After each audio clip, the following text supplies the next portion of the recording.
नमस्कार मैत्रिणींनो, आज श्रावण महिन्यातील तिसरा सोमवार.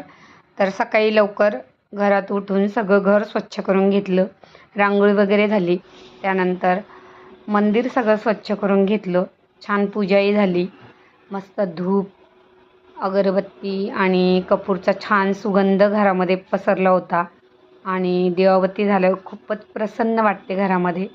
तर अशी छान मुलीने पण दिवाबत्ती करून तिला ऑफिसला जायचे होते आणि आम्हालाही जवळच एक ब्रिजच्या खाली मंदिर आहे, तर तिथं दर्शनाला जायचे होते. आज मिस्टरांची पण सुट्टी आहे, तेही घरीच आहे.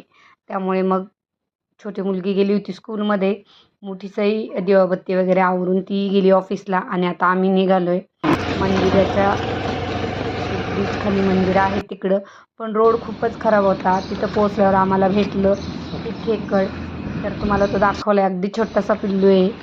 त्यानंतर गेल्यावर पहिली नंदीची पूजा केली आणि त्यानंतर आतमध्ये मंदिरात जायचं होतं आणि इतकी शांतता होती, गाभाऱ्यात कुणीही नव्हतं. खूप शांततेने दर्शन भेटलं. मग मंदिरात जाऊन एकदम आरामशीर छान पूजा केली. आज श्रावणाचा तिसरा सोमवार होता. शिवमूठ होती, मूग. तर आम्ही जाताना सगळं सामान घेऊन गेलो होतो. तसंच छान धोत्र्याचं फळही भेटलेलं होतं आणि सगळं आम्ही व्यवस्थित नेलं होतं. तर पूजा करून घेतली शांततेने.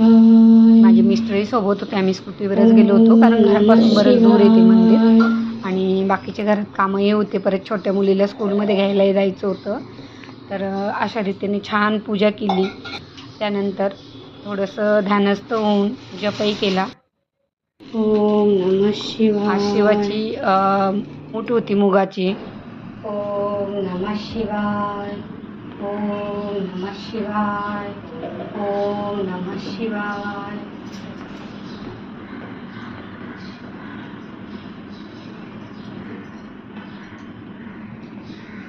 मग माझी पूजा आटोपली. खरंच खूप छान वाटत होतं कारण खूप एकांत भेटलं होतं आणि मंदिरामध्ये सहसा या खूप गर्दी असते. त्याच्यानंतर जसं आमची पूजा झाली तसे इतर भाविकही आम्हाला दिसले आणि खूप छान एकदम निसर्गरम्य जागेवर आणि एकांत जागेवर आहे हे मंदिर. तर बाजूलाच खाडी आहे आणि मला ती खाडी दाखवते. त्यानंतर मग मिस्टरांची पूजा झाली आणि मग आम्ही पडलो आता बाहेर. तर पाहू शकता किती सुंदर शिवाची पिंड आहे ही. एवढं छान आज मी तुम्हाला दाखवली कारण गर्दी कमी होती, त्यामुळे मी इतकं चांगलं दाखवू शकले. आणि ते पानही किती सुंदर चिकटलं होतं. पूजा झाली आणि आता आम्ही परत घरी